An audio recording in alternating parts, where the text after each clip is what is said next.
En las afueras de la Puebla rural, donde los campos de agave se extienden como un mar de espinas grises bajo un sol implacable, yace una cicatriz en el paisaje, una estructura que el tiempo y la memoria han intentado en vano borrar. Es la cantina La Última Gota, un edificio de adobe cuyas paredes, alguna vez pintadas de un blanco brillante, ahora están manchadas por la humedad y el olvido, luciendo como la piel de un leproso. La puerta de madera, hinchada y agrietada, cuelga de un solo gozne, una boca desdentada que exhala un aliento de polvo, tequila rancio y algo más, una nota metálica y dulzona, como la de la sangre seca que se ha filtrado en la tierra. Los lugareños, especialmente al caer la noche, desvían la mirada al pasar, acelerando el paso de sus carretas o el motor de sus camionetas. Cuentan en susurros la leyenda de Elena, la cantinera llorona, el espíritu de una joven de 19 años condenada en 1995, por haber servido un cóctel envenenado a su patrón y amante, el poderoso hacendado don Ricardo Balbuena. La historia oficial, la que se imprimió en los periódicos y se aceptó con una rapidez sospechosa, la pintaba como una amante despechada, una mujer consumida por los celos que usó cianuro para reclamar una venganza amarga. Pero aquí, en el silencio opresivo de la cantina abandonada, donde el viento gime a través de los cristales rotos como un lamento eterno, esa historia se siente delgada, frágil, como una coartada mal construida que apenas logra contener un horror mucho más profundo y antiguo. En la Ciudad de México, a más de 100 kilómetros de ese monumento al decaimiento, la periodista de investigación Sofía Navarro sentía el peso de esa historia frágil sobre sus hombros. Su pequeño apartamento, que también le servía de oficina y archivo, estaba meticulosamente organizado, con estantes repletos de legajos, transcripciones y cajas de evidencia de casos olvidados, cada uno un fantasma al que intentaba dar voz a través de su podcast, Archivos Olvidados. Sin embargo, el caso de Elena era diferente. No era un archivo más, era una astilla clavada bajo la uña de su conciencia, una anomalía que se negaba a encajar. Había llegado a él mientras investigaba un patrón inquietante, una serie de desapariciones de mujeres jóvenes en la Puebla rural durante la década de los 90, casos que la policía local había archivado con desdén como simples fugas de muchachas en busca de una vida mejor en la ciudad. El envenenamiento de don Ricardo Balbuena en 1995 destacaba en esa cronología como un evento violento y aislado. Pero para Sofía, la narrativa era demasiado conveniente, demasiado pulcra. La imagen de Elena, retratada en las fotos de archivo con una mirada que no era de malicia, sino de pánico absoluto, la perseguía. Su mente entrenada para ver las grietas en las historias oficiales, no podía ignorar la sensación de que Elena no era la depredadora, sino una víctima más cuyo grito había sido silenciado por la maquinaria de un juicio apresurado y un veredicto que la comunidad parecía ansiosa por aceptar. La versión oficial de los hechos era un pilar de la historia local, tan sólida y respetada como lo había sido el propio don Ricardo Balbuena. Él era el patriarca, el benefactor, el hombre cuya hacienda daba trabajo a cientos de familias y cuya cantina, La Última Gota, era el corazón social de la región. Su muerte fue un shock, un acto de traición inconcebible. Los periódicos de la época, que Sofía había digitalizado y leía una y otra vez en la pantalla de su computadora hasta que las palabras se volvían borrosas, describían una investigación de 48 horas. Un interrogatorio intenso, una confesión firmada por Elena, en la que admitía su crimen pasional. El caso se cerró con una eficiencia que, para un periodista de crímenes reales, no olía a justicia, sino a encubrimiento. Sofía repasaba las notas, los testimonios de los otros empleados, todos convenientemente alineados, todos hablando de los celos de Elena, de su naturaleza posesiva. Era un guión perfecto, interpretado por un elenco de personajes asustados. Pero, ¿por qué una confesión tan rápida? ¿Por qué no hubo un análisis toxicológico más profundo, más allá de la simple detección del cianuro? ¿Y por qué? En los márgenes de un informe policial preliminar que había conseguido a través de una fuente extraoficial, un detective había garabateado la frase "no cuadra", antes de que esa misma frase fuera tachada con una tinta más oscura y agresiva. Cada detalle pulcro del caso era, para Sofía, Una mancha de sangre que alguien había intentado limpiar a toda prisa. La historia que estás a punto de escuchar quedó enterrada por más de un siglo. Antes de que desenterremos este secreto, dinos en los comentarios desde qué ciudad nos acompañas. Y si te fascinan los misterios oscuros como este, asegúrate de estar suscrito. La respuesta a sus dudas no llegó desde un archivo polvoriento ni de una fuente anónima por teléfono, sino de la forma más tangible y anacrónica posible: un paquete. Una caja de cartón de tamaño mediano, envuelta en papel de estraza marrón y atada con un simple cordel, apareció una mañana en el umbral de su puerta. No tenía remitente, solo su nombre y dirección escritos con una caligrafía temblorosa y anticuada, como la de alguien que no hubiera sostenido una pluma en mucho tiempo. Sofía la llevó adentro, sintiendo una mezcla de aprensión y una electrizante oleada de adrenalina. La colocó sobre su mesa de trabajo, rodeada de los fantasmas digitales de sus otros casos, y la observó durante varios minutos. El cartón estaba viejo, manchado en las esquinas, y olía a sótano, a papel guardado durante décadas. Con un cúter, cortó el cordel con cuidado y levantó las solapas. El olor se intensificó, una mezcla de celulosa en descomposición, un leve aroma químico, y algo más, algo floral y marchito, como un perfume olvidado. Dentro, anidado en un lecho de periódicos amarillentos de 1995, había una pequeña caja de madera, de las que se usaban para guardar puros. No era una caja de evidencia oficial, era algo personal, algo que alguien había escondido, protegiendo su contenido del paso del tiempo y de las miradas equivocadas. Este era el catalizador, lo sabía. El momento en que un misterio deja de ser una colección de hechos y se convierte en una cacería. Con un cuidado casi reverencial, Sofía levantó la tapa de la caja de madera. El aire pareció escapársele de los pulmones. No encontró un arma ni una prueba concluyente, sino un conjunto de objetos que, a primera vista, parecían inconexos, pero que juntos gritaban un secreto. Lo primero que vio fue un diario. Un pequeño cuaderno de cuero gastado, con las esquinas dobladas y la cubierta marcada por la presión de un elástico que ya no existía. Al abrirlo, vio las páginas cubiertas por una caligrafía apretada y desesperada, la de Elena. El informe del juicio lo había desestimado como delirante e inadmisible. Junto al diario, había una servilleta de papel barata, manchada con lo que parecía café. Sobre ella, dibujado con un bolígrafo azul, había un esquema críptico, una serie de copas de cóctel, algunas llenas, otras vacías, conectadas por flechas que no parecían tener ninguna lógica.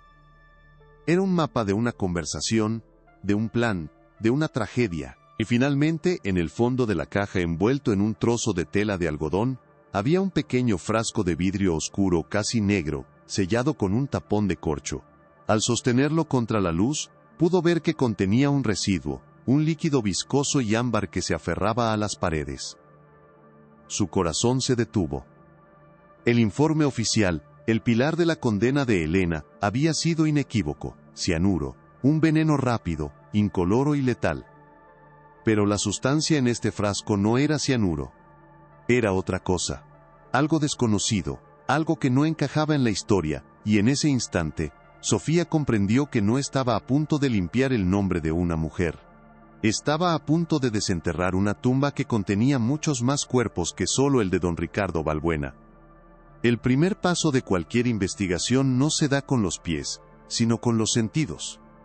Para Sofía Navarro, el viaje al corazón de la oscuridad de 1995 comenzó con el olor que emanaba de la caja de madera. No era solo el aroma seco y avainillado del papel viejo, sino una sinfonía de decadencia que contaba su propia historia. Había una nota de tabaco, sin duda del uso original de la caja como humidor para los puros de algún caballero, quizás del propio don Ricardo. Pero debajo de eso, se percibía el olor metálico y débil de la tinta que se había oxidado con el tiempo y la humedad, y el casi imperceptible perfume de flores de jardín, tal vez jazmín, que se había aferrado a las páginas del diario como el último recuerdo de la mano que las Pulusua Exil escribió. Sofía cerró los ojos por un instante, inhalando profundamente, permitiendo que esa cápsula del tiempo olfativa la transportara. Se imaginó a Elena, con sus 19 años, sentada en una habitación pequeña y mal iluminada después de un largo turno en la cantina, el aroma de su perfume mezclándose con el miedo mientras su pluma rasgaba el papel, dejando un testamento que nadie, hasta ahora, había estado dispuesto a escuchar.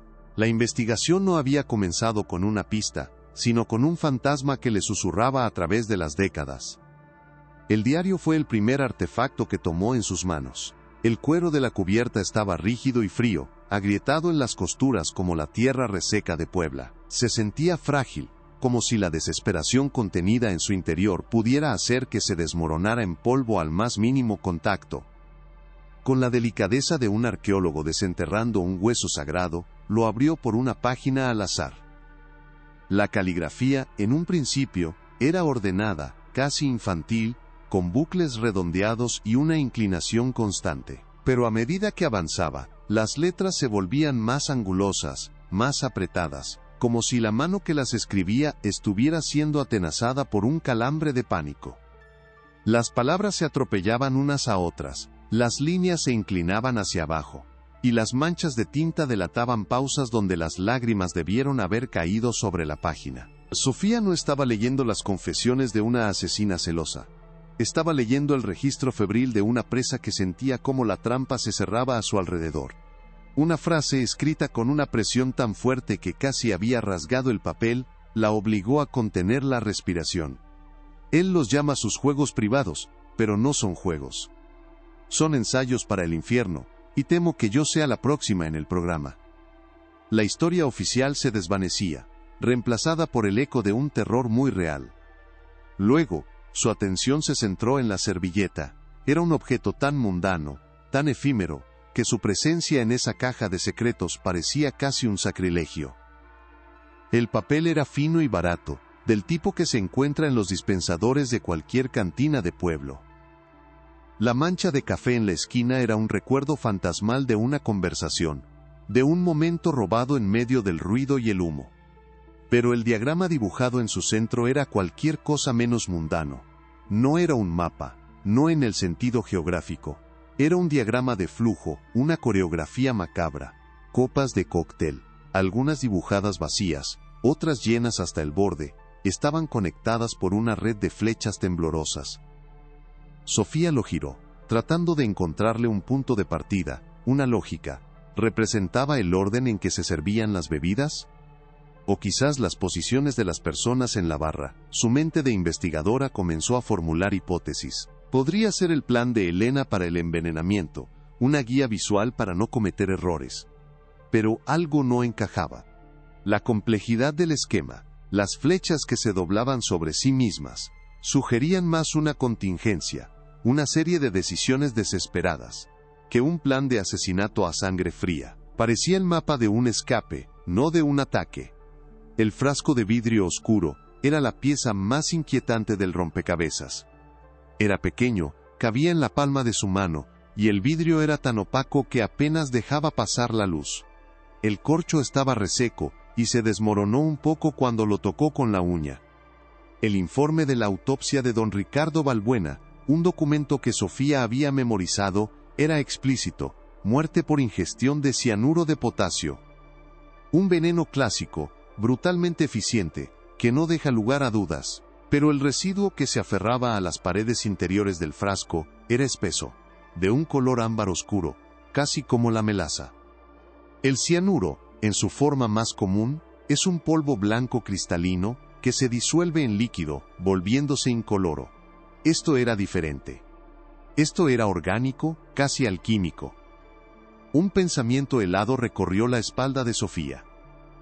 El juicio de Elena se había basado en dos pilares: su confesión, que ahora parecía coaccionada, y la causa de la muerte que se daba por sentada. Pero si el veneno que lo mató no era el que todos creían, y si el veneno real estaba en este frasco, entonces toda la narrativa del crimen no solo era falsa, sino que había sido deliberadamente construida para ocultar una verdad mucho más extraña y aterradora. Los días siguientes se convirtieron en un descenso metódico a los archivos.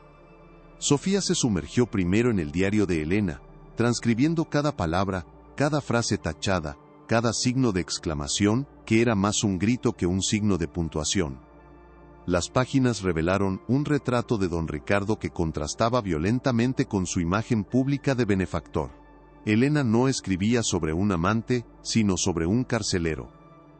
Describía su sonrisa, esa que los periódicos llamaban carismática, como una máscara que apenas ocultaba una frialdad depredadora.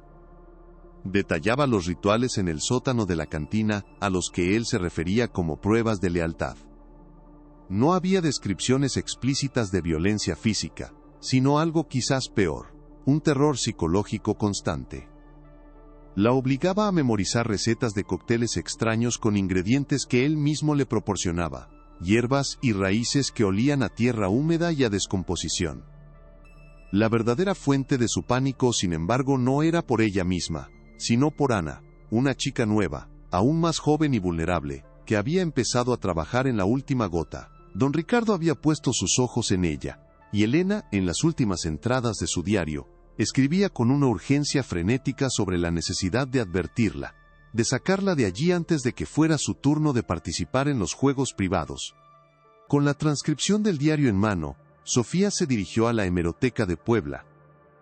Quería sentir el papel de los periódicos de 1995, oler la tinta impresa que había sentenciado a Elena. Las páginas amarillentas y quebradizas contaban una historia de conmoción y traición. Los titulares eran grandilocuentes: el patriarca de Agave, envenenado por su amante despechada. Las fotografías mostraban a un don Ricardo sonriente en eventos de caridad, juxtapuestas con la foto policial de Elena, con los ojos desorbitados por el miedo y el flash de la cámara. Los artículos citaban a los otros empleados de la cantina, todos repitiendo la misma narrativa como un coro bien ensayado. Hablaban de los celos de Elena, de sus supuestas amenazas, de su obsesión con el hacendado. Sofía sintió una náusea creciente. Esto no era periodismo, era la construcción de un monstruo, una campaña de difamación orquestada para que el veredicto de culpabilidad fuera la única conclusión lógica para el público. Cada artículo era un ladrillo más en el muro de la prisión de Elena, construido con la misma rapidez y eficiencia con la que se había cerrado el caso. La comunidad no solo había perdido a un líder, parecía que necesitaba desesperadamente un villano para simplificar la tragedia. Y una joven de 19 años sin poder ni conexiones, era el chivo expiatorio perfecto. El siguiente paso fue adentrarse en el vientre de la bestia, los archivos judiciales. Gracias a su fuente, el policía retirado que le había enviado el paquete, Sofía obtuvo acceso al expediente completo del caso 95 a 387, Estado contra Elena Morales. El legajo era sorprendentemente delgado para un caso de asesinato. Olía a polvo y a burocracia, un olor que intentaba esterilizar el horror humano. Hojeó las páginas, notando la frialdad del lenguaje legal. La investigación, como decían los periódicos, había durado apenas 48 horas. El informe del detective principal era un modelo de eficiencia. Detallaba el descubrimiento del cuerpo, la rápida identificación de Elena como la principal sospechosa, y el interrogatorio que culminó en una confesión firmada. Sofía se detuvo en esa página. La firma de Elena era un garabato tembloroso, casi ilegible, muy diferente de la caligrafía, aunque desesperada, de su diario. Era la firma de una mano forzada, de una voluntad quebrada. Su monólogo interno era un grito silencioso. ¿48 horas? No se resuelve un caso de envenenamiento en 48 horas. Se encubre. Se busca una solución rápida para calmar al pueblo y proteger a alguien poderoso. La delgadez del archivo no era un signo de un caso simple, sino de una investigación que había sido deliberadamente atrofiada. Fue en los márgenes del informe preliminar donde encontró la confirmación de sus sospechas. Una pequeña anotación, hecha con un bolígrafo diferente al del resto del texto, y luego tachada con una furia que había dejado una marca en la página de abajo. La frase, apenas legible bajo la capa de tinta negra, decía: el testimonio del otro mesero no cuadra. Falta el frasco de la barra. Sofía sintió una descarga eléctrica. El otro mesero. En el informe final, solo se mencionaba a un mesero que corroboraba la historia de los celos de Elena. ¿Hubo otro cuyo testimonio fue suprimido? Y luego, la segunda parte, falta el frasco de la barra. El frasco. El pequeño recipiente de vidrio oscuro que ahora descansaba sobre su escritorio en la Ciudad de México. No había sido extraviado, había sido sustraído. El policía que se lo envió no solo le había dado una caja de evidencia olvidada, le había entregado el arma humeante de un encubrimiento policial. La frase tachada era la cicatriz de una conciencia culpable, la prueba de que al menos una persona en 1995 sabía que la historia oficial era una mentira. La investigación de Sofía ya no era solo sobre limpiar el nombre de Elena, ahora era sobre exponer una conspiración que había permitido que un mal mucho mayor permaneciera oculto. Su atención volvió al frasco. La sustancia en su interior era la llave, la anomalía que podía desmontar toda la farsa. Con cuidado, usando un hisopo estéril, tomó una pequeña muestra del residuo viscoso y lo colocó en un vial de laboratorio. Contactó a un viejo amigo, un toxicólogo forense de la UNAM que le debía un favor. Le explicó la situación, omitiendo los detalles más sensibles del caso para no comprometerlo, presentándolo como una investigación histórica sobre remedios populares. Le envió la muestra por mensajería urgente, sintiendo que había lanzado un mensaje en una botella a través de un mar de incertidumbre. La espera de los resultados sería una agonía, un periodo de limbo en el que solo podía seguir tirando de los otros hilos. Mientras el análisis químico seguía su curso, Sofía se centró en el aspecto más extraño del diario de Elena, la receta especial. La joven no había anotado los nombres de los ingredientes de forma clara, sino a través de descripciones poéticas y aterradoras. La raíz que hace que las piernas olviden cómo caminar, la flor que pinta pesadillas en los ojos abiertos, y la hoja amarga que roba la voz. Estas descripciones la alejaron de los archivos criminales y la llevaron a un territorio inesperado, la etnobotánica. Pasó horas en la biblioteca de antropología, buscando en tomos polvorientos sobre prácticas rituales prehispánicas de la región de Puebla. Las descripciones de Elena eran vagas, pero tenían un eco inquietante en los relatos de los cronistas españoles sobre las pócimas utilizadas por los chamanes locales. Eran mezclas que no estaban diseñadas para matar, al menos no de forma inmediata. Su propósito era inducir un estado de parálisis, una sugestionabilidad extrema, una especie de muerte en vida, donde la víctima estaba consciente, pero completamente incapaz de resistirse a la voluntad del oficiante. Sofía sintió un frío que no tenía nada que ver con el aire acondicionado de la biblioteca. Don Ricardo no era un simple depredador sexual. Era un monstruo con una metodología ritualista. No quería solo el cuerpo de sus víctimas, quería su sumisión absoluta, su aniquilación psicológica. El cóctel no era un veneno en el sentido convencional, era una herramienta de control, un arma para quebrar el alma antes de desechar el cuerpo. La cantina La Última Gota no era solo un bar, era un templo para sus sádicos rituales. La conexión entre las hierbas rituales y las desapariciones de otras jóvenes en la zona fue instantánea y devastadora. Sofía volvió a sus archivos originales, los que la habían llevado al caso de Elena en primer lugar.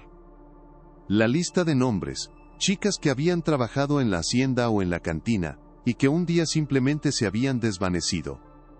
La policía las había catalogado como fugadas, chicas de pueblo que buscaban fortuna en la gran ciudad. Pero ninguna de sus familias había vuelto a saber de ellas. Ahora, Sofía veía un patrón horrible emerger de la niebla del tiempo. No se habían fugado. Habían sido elegidas. Habían sido las protagonistas de los juegos privados de don Ricardo. Probablemente les había servido su receta especial, llevándolas a un estado de parálisis y terror, y después, simplemente las había hecho desaparecer. La muerte de don Ricardo por envenenamiento ya no parecía un acto de venganza de una amante, parecía más bien una ironía cósmica, un accidente de trabajo para un asesino en serie. Pero la pregunta seguía en el aire, más grande y oscura que nunca. ¿Qué pasó exactamente esa noche de 1995? ¿Y cómo encajaba Elena en ese rompecabezas mortal? El teléfono sonó, sacando a Sofía de su trance macabro. Era su amigo, el toxicólogo. Su voz era extraña, una mezcla de excitación profesional y genuina inquietud. «No tienes idea de lo que me enviaste», le dijo. «No hay rastros de cianuro, por supuesto». Lo que tienes aquí es una mezcla compleja de alcaloides. Identifiqué trazas de escopolamina, comúnmente conocida como burundanga, que causa sumisión y amnesia. Pero hay algo más, un compuesto que no logro identificar, probablemente de una planta local poco estudiada. Es un potente agente paralizante neuromuscular. La combinación. Sofía, quienquiera que haya hecho esto, sabía exactamente lo que estaba haciendo. No estaba tratando de matar a alguien rápidamente. Estaba tratando de convertir a una persona en una marioneta. Sofía colgó el teléfono, con la mano temblando. La ciencia acababa de confirmar lo que los textos antiguos y el diario de una joven aterrorizada le habían susurrado. Tenía la prueba. El veneno no era el arma de Elena. Era el arma de don Ricardo. Y la noche de su muerte, esa arma se había vuelto contra él. La revelación del toxicólogo cambió la dirección de la investigación de forma irrevocable. Sofía ya no estaba buscando pruebas para exonerar a Elena. Estaba buscando pruebas para condenar a don Ricardo Balbuena post-mortem, y más importante aún, para encontrar a sus otras víctimas. El misterio había mutado. Ya no se trataba de un único envenenamiento, sino de una posible serie de asesinatos rituales perpetrados por un hombre que la comunidad veneraba como a un santo. La cantina abandonada, la última gota, ya no era solo el escenario de un crimen pasional, era una tumba, un lugar de sacrificio. Y el sótano, ese espacio que Elena mencionaba con tanto pavor en su diario, era el altar. Sofía sabía que tenía que ir allí. Los archivos y los análisis de laboratorio la habían llevado tan lejos como podían. La verdad final no estaba en el papel ni en un vial. Estaba esperando en el silencio polvoriento de ese edificio en ruinas, bajo el suelo donde se habían servido las últimas bebidas y se habían susurrado los últimos secretos. El siguiente paso de su investigación, ahora sí, tendría que darlo con los pies, cruzando el umbral de un lugar que los vivos habían aprendido a temer. El viaje de la Ciudad de México a la Puebla rural se sintió como un viaje en el tiempo. A medida que el paisaje urbano se disolvía en campos de agave que se extendían hasta el horizonte, el aire se volvía más denso, más pesado con historias no contadas. Sofía conducía su viejo coche por caminos de tierra que no aparecían en los mapas digitales, guiada por las indicaciones crípticas de su fuente. La cantina apareció de repente, después de una curva, como una aparición. Era exactamente como las leyendas la describían, una estructura de adobe que se desmoronaba, con las ventanas como cuencas vacías y la puerta colgando como una mandíbula rota. Aparcó a una distancia prudencial, sintiendo el peso de las miradas invisibles de los campos circundantes. El silencio era casi total, roto solo por el silbido del viento que se colaba por las grietas del edificio. Era un sonido lastimero, como el lamento que le había dado a Elena su apodo fantasmal. Sofía tomó una linterna y una palanca de su maletero, su corazón latiendo con una mezcla de miedo y determinación. Estaba a punto de entrar en la guarida del monstruo, un cuarto de siglo después de que su último rugido se hubiera extinguido. El interior de la última gota olía a tiempo estancado.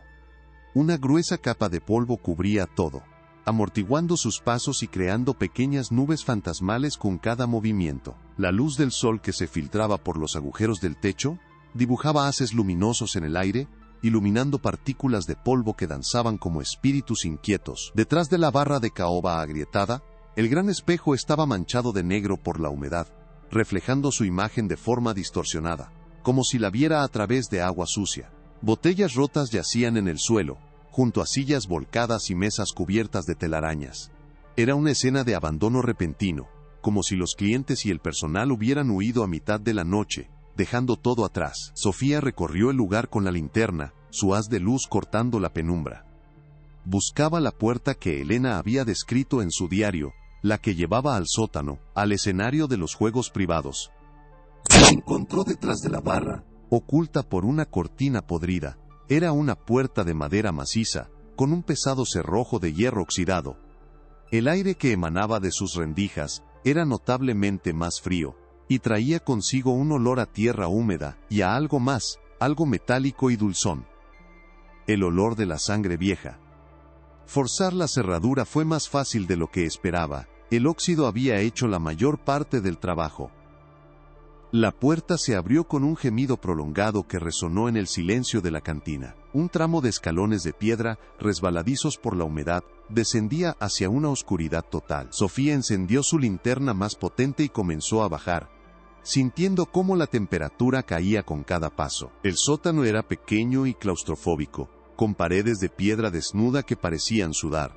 El suelo era de tierra apisonada. En el centro de la habitación, colgando de una viga del techo, había un único gancho de hierro, oxidado pero robusto. Sofía lo iluminó, imaginando los horrores que habría presenciado. Su mirada recorrió las paredes, buscando cualquier cosa fuera de lugar. Fue entonces cuando lo vio. En una de las paredes de piedra, cerca del suelo, había una serie de arañazos profundos, como si alguien hubiera intentado desesperadamente aferrarse o escarbar para salir. Eran marcas de uñas, sin duda. Marcas de pánico puro. El diario de Elena no había exagerado. Este lugar había sido una cámara de tortura. Pero Sofía no había venido solo a confirmar el horror, había venido a buscar respuestas. Recordó el críptico diagrama de la servilleta. No era un mapa de la cantina de arriba, eso estaba claro. Quizás era un mapa del sótano. Sacó la fotografía que había tomado del dibujo, y la comparó con la disposición de la habitación. No parecía haber ninguna correlación obvia. Frustrada, se sentó en uno de los escalones de piedra, sintiendo que había llegado a otro callejón sin salida. Su mente repasaba cada detalle, cada pista. El diario, el veneno, los testimonios silenciados, los arañazos en la pared. Todo apuntaba a que algo más había sucedido aquí abajo, algo que había sido ocultado. Entonces, su mirada se posó en la pared opuesta a los arañazos. Parecía una pared de piedra sólida como las demás, pero al observarla con más detenimiento, notó algo extraño. El mortero entre las piedras en una sección rectangular era de un color ligeramente diferente, más claro, como si fuera más reciente que el resto. Se acercó, pasando los dedos por las juntas. El aire pareció escapársele de los pulmones. Esto no era parte de la estructura original, era un añadido, era una pared falsa. Con el corazón martillándole en el pecho, Sofía usó la palanca, la introdujo en una de las grietas y empujó con todas sus fuerzas. Al principio, no pasó nada. Pero luego, con un crujido de piedra raspando contra piedra, una de las rocas se movió.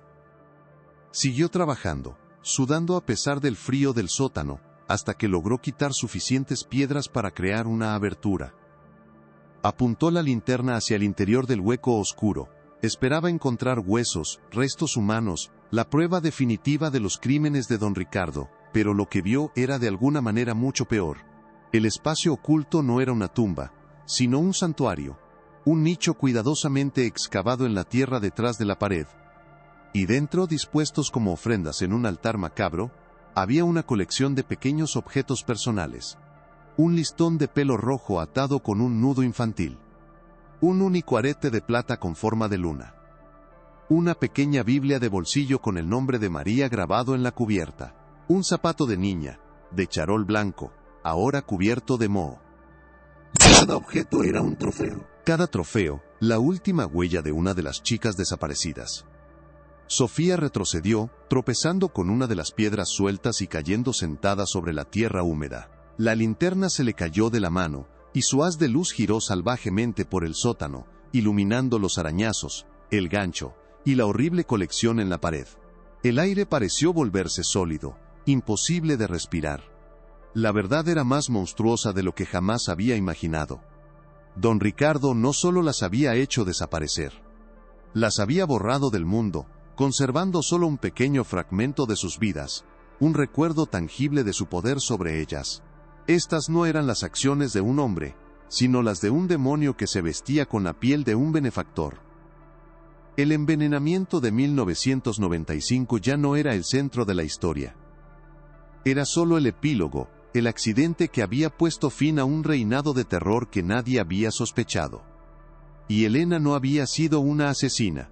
Había sido la única que se había atrevido a interponerse en el camino del monstruo, y había pagado el precio más alto por ello. La leyenda de la cantinera llorona cobró un nuevo y terrible significado. no era el fantasma de una amante celosa condenada a vagar. Era el espíritu de una guardiana, de la única testigo de los horrores que se escondían bajo el suelo de la última gota. Su lamento, el que los lugareños escuchaban en el viento, no era de arrepentimiento, sino de advertencia. Era el eco eterno del grito que nadie escuchó en 1995. Sofía, sentada en la oscuridad del sótano, rodeada por los fantasmas de las víctimas de don Ricardo, finalmente entendió su misión. No se trataba solo de limpiar un nombre. Se trataba de devolverle sus nombres a todas las chicas cuyos recuerdos estaban encerrados en ese nicho. Se trataba de asegurarse de que sus historias, y la historia del sacrificio de Elena, finalmente fueran contadas. La investigación había llegado a su corazón oscuro, y el horror que encontró allí era más profundo y antiguo que una simple copa de veneno.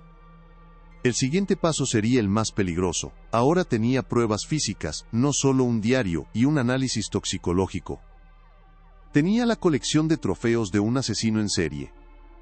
Pero sacarlos a la luz significaba enfrentarse a un legado poderoso. La familia Balbuena, aunque sin la figura patriarcal de don Ricardo, seguía siendo influyente en la región. Habían pasado 25 años construyendo un muro de silencio y respetabilidad alrededor de su nombre. Derribar ese muro no sería fácil. Requeriría más que un podcast, requeriría una tormenta mediática, el apoyo de su fuente policial, y sobre todo, el coraje para enfrentarse a las consecuencias.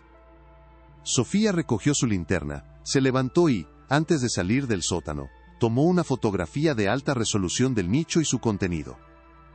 No se llevaría los objetos, eso sería alterar la escena de un crimen, pero se llevaría la imagen, la prueba irrefutable que convertiría una leyenda local en una noticia nacional. Mientras subía las escaleras de piedra, dejando atrás el frío sepulcral del sótano, Sofía sintió un cambio dentro de sí misma. El peso de la historia de Elena ya no era una carga, sino una armadura. La adrenalina de la investigadora se había mezclado con la furia de una defensora. La historia oficial no era solo una coartada mal construida.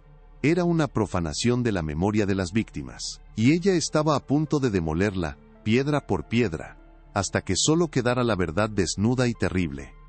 El sol del exterior la cegeó, con acento agudo por un momento al salir de la cantina. El aire fresco y cálido se sintió como una bendición después de la atmósfera viciada del sótano. Miró hacia los campos de agave, que se extendían bajo el cielo azul, y por primera vez, no vio belleza, sino un vasto cementerio sin marcar, un paisaje que había guardado el secreto de su monstruo durante demasiado tiempo. El diagrama en la servilleta finalmente cobró sentido. No era un mapa del sótano, sino una representación de la noche del crimen. Las copas, las flechas, era la coreografía del intento de rescate de Elena. Sofía lo vio claro en su mente.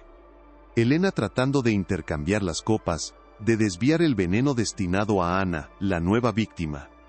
Don Ricardo, en un acto de dominio, tomando la copa equivocada por pura arrogancia, sellando su propio destino. No fue un asesinato. Fue un acto de sabotaje desesperado que salió terriblemente mal para Elena, pero que, irónicamente, salvó a Ana y puso fin al terror. El esquema no era un plan de ataque, sino el último registro de una heroína anónima. La investigación había pasado de un simple caso de envenenamiento a la crónica de un rescate fallido y la revelación de un asesino en serie. El iceberg, cuya punta había sido el caso de Elena, había revelado finalmente. La fotografía en la pantalla de su cámara no era solo una prueba, era un mausoleo. Sofía Navarro se alejó del umbral de la última gota, sintiendo el sol caliente en su rostro, un contraste casi violento con el frío sepulcral que se había adherido a su piel en el sótano. El aire exterior lleno del aroma terroso de los campos de agave se sentía puro, limpio, pero ella no podía dejar de percibir la nota fantasmal de humedad y descomposición que parecía haberse impregnado en su ropa, en su cabello. Cada paso que daba para alejarse de la cantina se sentía pesado, como si arrastrara consigo las cadenas de las almas allí atrapadas. La imagen del nicho detrás de la pared falsa estaba grabada a fuego en su retina. El listón de pelo, el arete solitario, el pequeño zapato blanco. Ya no eran objetos. Eran vidas truncadas, historias silenciadas, reducidas a fetiches macabros, por un hombre que la comunidad había idolatrado. La investigación había cruzado un punto de no retorno. Ya no se trataba de limpiar el nombre de Elena. Se trataba de exhumar un cementerio secreto, y el mapa para encontrar las tumbas estaba contenido en esa única y devastadora fotografía digital. El viaje de regreso a la Ciudad de México fue un trance silencioso, una procesión fúnebre de un solo coche, a través de un paisaje que ahora parecía cómplice de los crímenes que había ocultado. Sofía conducía con una concentración automática, pero su mente estaba a kilómetros de distancia, perdida en el laberinto de la década de los 90. Cada granja aislada que pasaba, cada camino de tierra que se desviaba hacia la nada, era ahora un posible lugar de enterramiento. El monstruo no podía haber dispuesto de los cuerpos en su propia tierra, habría sido demasiado arriesgado. Debía haber utilizado la vasta extensión de la Puebla rural como su vertedero personal. Su monólogo interno era un torbellino de furia y una profunda tristeza. Pensaba en los padres que habían aceptado la historia de que sus hijas se habían fugado, viviendo durante décadas con la falsa esperanza de un regreso, o con la amarga certeza de un abandono. La verdad, por horrible que fuera, era un derecho que se les había negado, y ella, Sofía, era ahora la única depositaria de esa verdad. El peso de esa responsabilidad era casi físico, una presión en el pecho que le dificultaba respirar. De vuelta en la seguridad de su apartamento, el mundo exterior pareció desvanecerse. El espacio, normalmente un santuario de orden y lógica, se convirtió en el epicentro de una tormenta de horrores pasados. Lo primero que hizo fue imprimir la fotografía del nicho, no una copia pequeña, sino una ampliación de alta resolución que cubría casi la mitad de su tablero de corcho. La colgó en el centro, y los demás documentos del caso, las transcripciones del diario de Elena, los informes policiales, los recortes de periódico, de repente parecieron meros apéndices de esa imagen central. El listón de un rojo vibrante, aunque descolorido por el tiempo, el arete de plata, con su delicada forma de media luna, ahora empañado por la oxidación, la pequeña Biblia, con sus bordes dorados desgastados por el uso devoto, y el zapato, un solitario zapato de charol blanco, tan pequeño que apenas podría haberle servido a una adolescente. Sofía se quedó de pie, observando la imagen durante un tiempo incontable. No estaba mirando pruebas, estaba mirando directamente a los rostros de las víctimas, a través de los últimos objetos que tocaron, que amaron, que las definieron. El siguiente paso de la investigación era el más arduo y el más doloroso, darles un nombre a esos objetos. Sofía se sumergió de nuevo en los archivos de las personas desaparecidas de la región durante la década anterior a 1995. Esta vez, no buscaba patrones de comportamiento ni inconsistencias en los informes policiales. Buscaba detalles íntimos, descripciones personales que los detectives de la época probablemente habían considerado irrelevantes. Pasó días enteros leyendo microfilmes, con los ojos ardiendo por el esfuerzo, hasta que las palabras empezaron a nadar en la página. Buscaba una aguja en un pajar de tragedias olvidadas. El lenguaje de los informes era frío, burocrático, reduciendo vidas enteras a una serie de casillas marcadas: estatura, peso, color de pelo. Pero a veces, en las transcripciones de las entrevistas con los familiares, encontraba un destello de humanidad, un detalle que hacía que su corazón se detuviera. Un padre que mencionaba que su hija, Lucía, nunca se quitaba el arete de luna que su abuela le había regalado. Una madre que, entre sollozos, describía el listón rojo con el que su hija, Verónica, siempre se ataba el pelo. Cada posible coincidencia era una pequeña victoria y una profunda herida. Sofía comenzó a construir un nuevo tablero junto al principal, uno dedicado a las otras víctimas. Colocó copias de los informes de desaparición y, cuando era posible, las fotos granuladas en blanco y negro de las chicas. Verónica, con su sonrisa tímida y su listón rojo. Lucía, con una mirada desafiante y el brillo de un arete de plata en su lóbulo. Y luego, el hallazgo más desgarrador de todos. El informe de María Cruz, una joven de 16 años que trabajaba como empleada doméstica en la hacienda de Balbuena y que había desaparecido en 1993. Su madre había insistido al oficial que lo más extraño de su desaparición era que había dejado atrás todas sus pertenencias, excepto la pequeña Biblia de bolsillo que llevaba a todas partes. Un regalo de su primera comunión. Sofía miró la foto de la Biblia en el nicho, y luego el informe de María. La conexión era innegable, un golpe sordo en el estómago. La colección de trofeos no era aleatoria. Era un catálogo preciso de las vidas que don Ricardo había robado. Pero había una pieza clave que seguía faltando, una voz viva que podía conectar el pasado con el presente de una manera que ningún documento podría hacerlo. Ana, la chica que Elena había intentado salvar. La única que había estado allí esa noche y que había logrado escapar. Encontrar a Ana después de 25 años parecía una tarea imposible. Probablemente había cambiado su nombre, se había mudado lejos, había hecho todo lo posible por enterrar el recuerdo de esa noche. Sofía comenzó su búsqueda en los registros parroquiales de la región, buscando cualquier Ana que tuviera la edad correcta en 1995.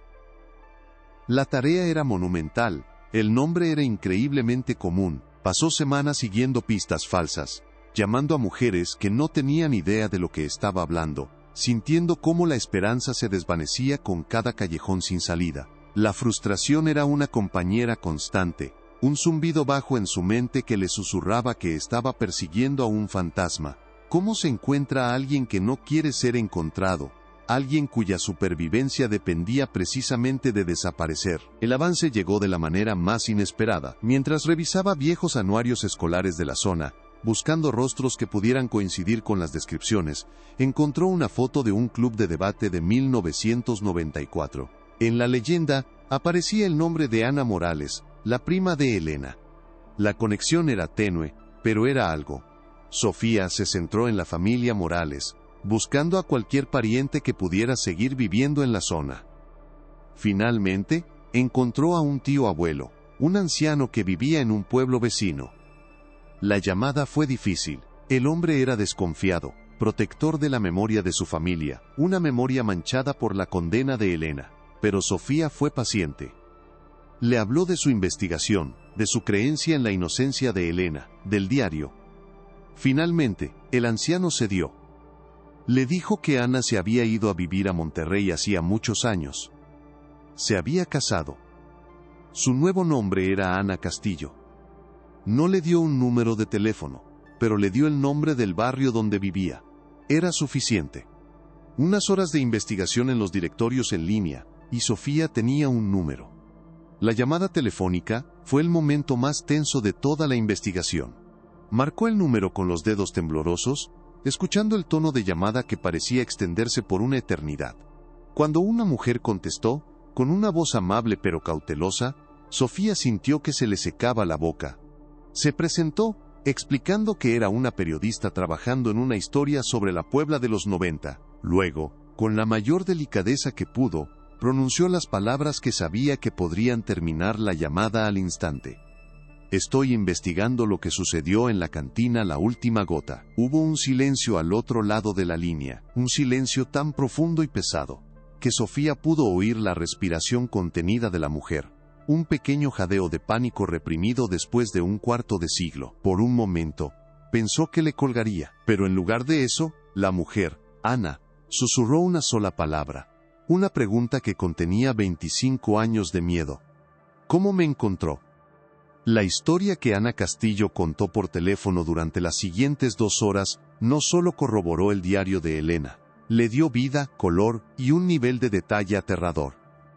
Habló de don Ricardo, no como un monstruo evidente, sino como una araña paciente y encantadora. Describió cómo se había ganado su confianza con pequeños regalos y cumplidos, cómo la había hecho sentir especial, hasta que empezó a invitarla a quedarse después del cierre para probar sus recetas especiales. Recordó el olor de las hierbas que él molía, un aroma dulce y enfermizo, y cómo Elena, con miradas de pánico, siempre encontraba una excusa para derramar la mezcla o para enviarla a hacer un recado urgente. Ana, en su ingenuidad, no había entendido la magnitud del peligro hasta que Elena, unos días antes del envenenamiento, la acorraló en el almacén y le suplicó que renunciara, que huyera, que no volviera nunca más a la cantina. Le dijo que los juegos de don Ricardo no eran juegos, y que ella era la siguiente en la lista.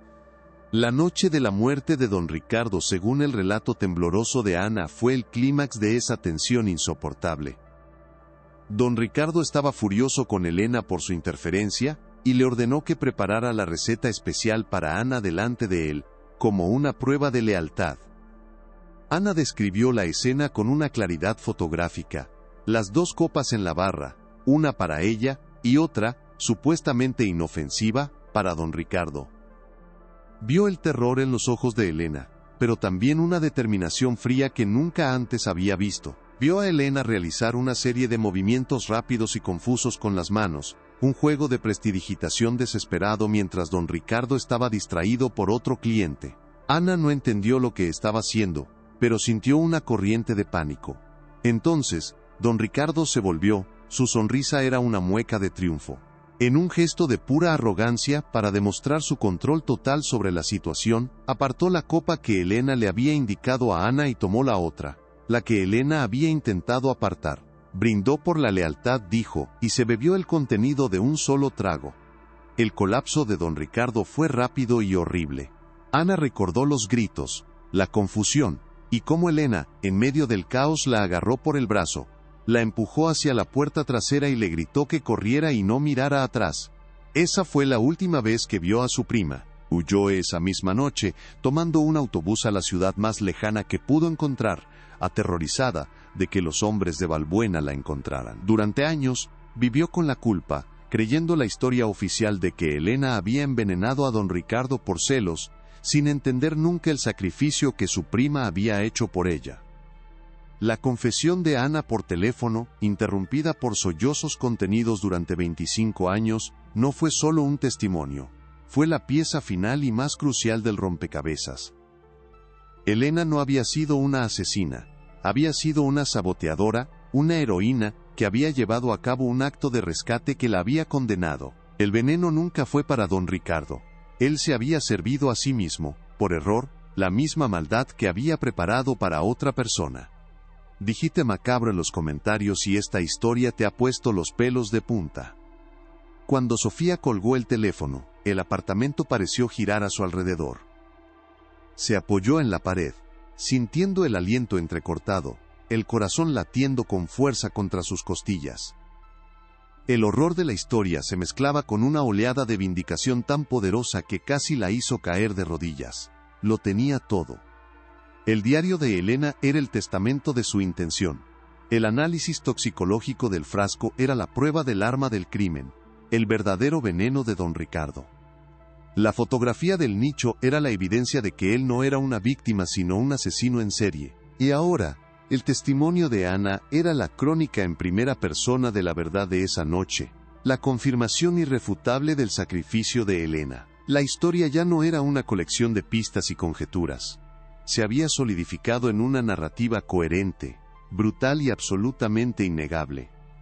El peso en su pecho no había desaparecido, pero había cambiado de naturaleza. Ya no era solo el peso de la responsabilidad, sino el poder de la verdad. Miró su tablero de investigación, que ahora contaba una historia completa y devastadora.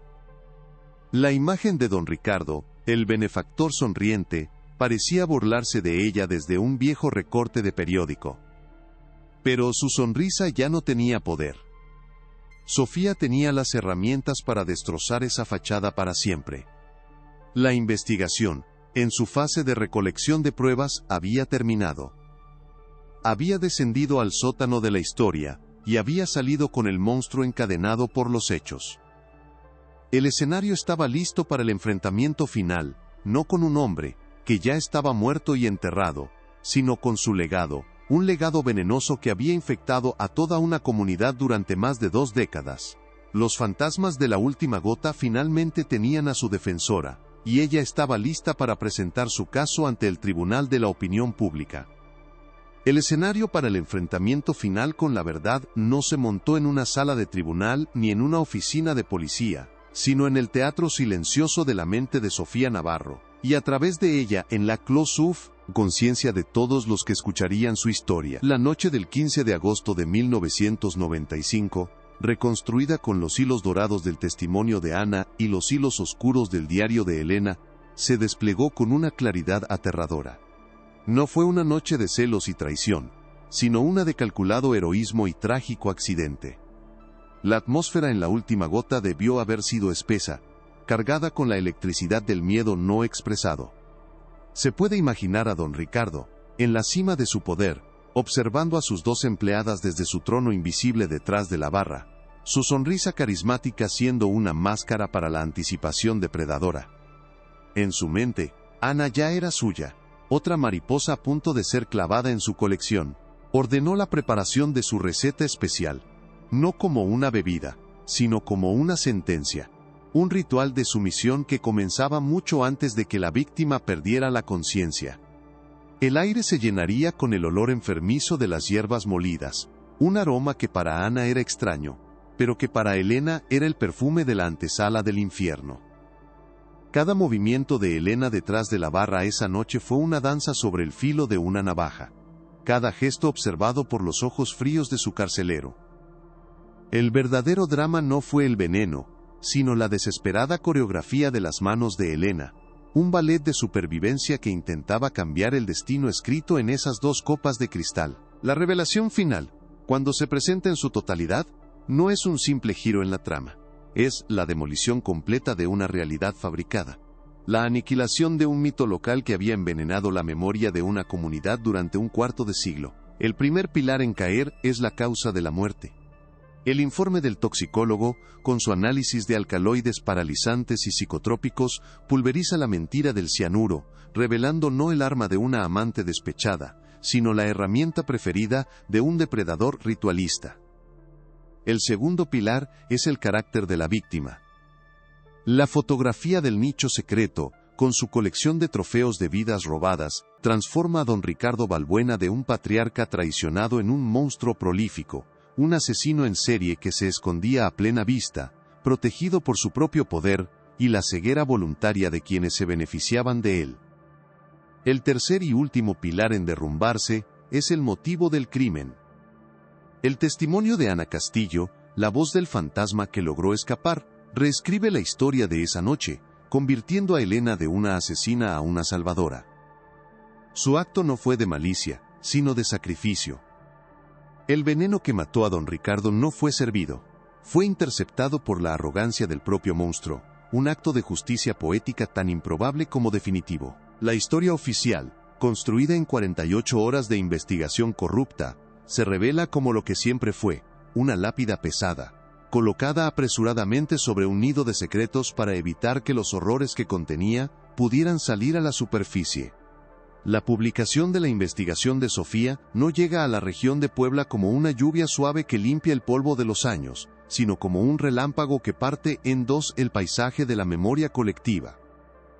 La reacción inicial es de incredulidad, seguida de una furia sorda.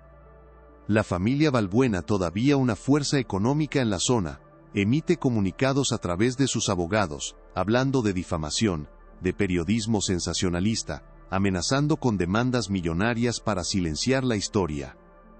Pero la evidencia es demasiado abrumadora, demasiado visceral. La fotografía del nicho, reproducida en los medios nacionales, se convierte en un ícono del horror oculto. Para las familias de Lucía, Verónica, María y las otras chicas desaparecidas, la verdad es un veneno y un antídoto al mismo tiempo. Es la confirmación de su peor pesadilla, pero también el fin de décadas de una incertidumbre torturadora.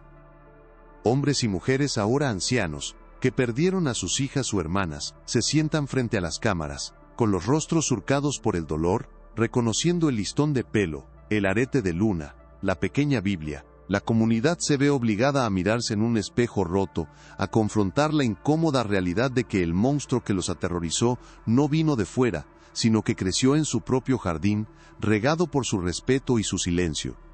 Y así, en las noches tranquilas de la Puebla rural donde el viento sigue silbando a través de los campos de agave, la leyenda de la cantinera Llorona sufre una profunda y necesaria transformación. El fantasma ya no es el de una mujer consumida por los celos, condenada a vagar por su crimen.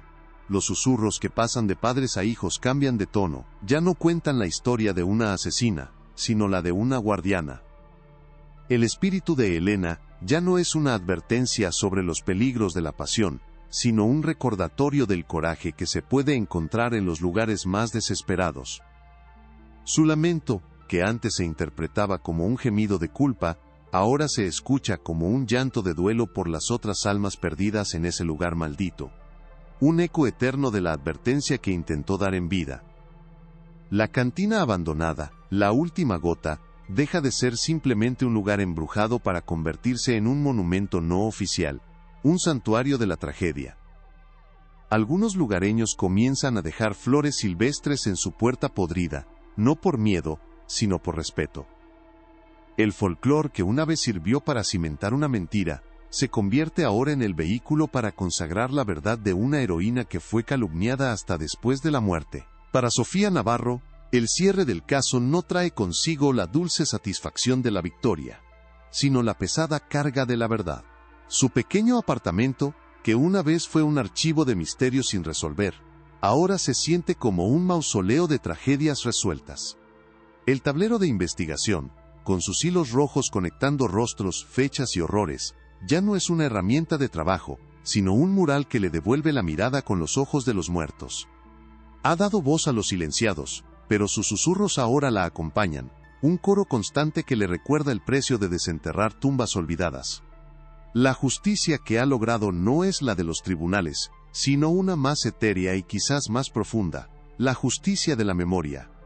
Ha limpiado un nombre, ha devuelto otros a sus familias y ha destruido un legado construido sobre la sangre y el miedo. Pero en el proceso, una parte de la oscuridad que investigó se ha adherido a ella, una comprensión cínica de la facilidad con que el poder puede fabricar la realidad y de lo frágil que es la verdad cuando nadie está dispuesto a escucharla. Su obsesión por la justicia tardía ha sido satisfecha, pero ha descubierto que la verdad, a veces, no libera. Simplemente transfiere el peso del secreto de los culpables a los que tienen el coraje de descubrirlo. La historia de Helena Morales y la cantina La Última Gota termina, pero deja una pregunta inquietante suspendida en el aire, una pregunta que se extiende mucho más allá de los campos de agave de Puebla, y se adentra en los corredores oscuros de cualquier comunidad que elige la comodidad de una mentira sobre la fealdad de la verdad. La pregunta no es cómo murió don Ricardo Balbuena, sino cómo vivió, cómo se le permitió prosperar como un depredador durante tanto tiempo. El veneno que lo mató, esa mezcla de hierbas rituales que él mismo había perfeccionado para quebrar voluntades, nunca estuvo destinado para él. Fue un accidente, una ironía del destino, que finalmente cobró la cuenta. Pero esto nos obliga a enfrentar una última y escalofriante reflexión. Si la dosis que mató al monstruo fue un error, ¿cuántas otras dosis de su maldad se sirvieron en silencio, noche tras noche, en la penumbra de la última gota, antes de que el azar decidiera que el cantinero por una vez debía probar su propia medicina? Si la búsqueda de la verdad en este caso te ha mantenido cautivo hasta el final, demuestra tu apoyo dándole un me gusta al video y compartiéndolo con alguien que también ame un buen misterio. Y para no perderte ninguna de nuestras futuras investigaciones en archivos olvidados, suscríbete y activa la campana.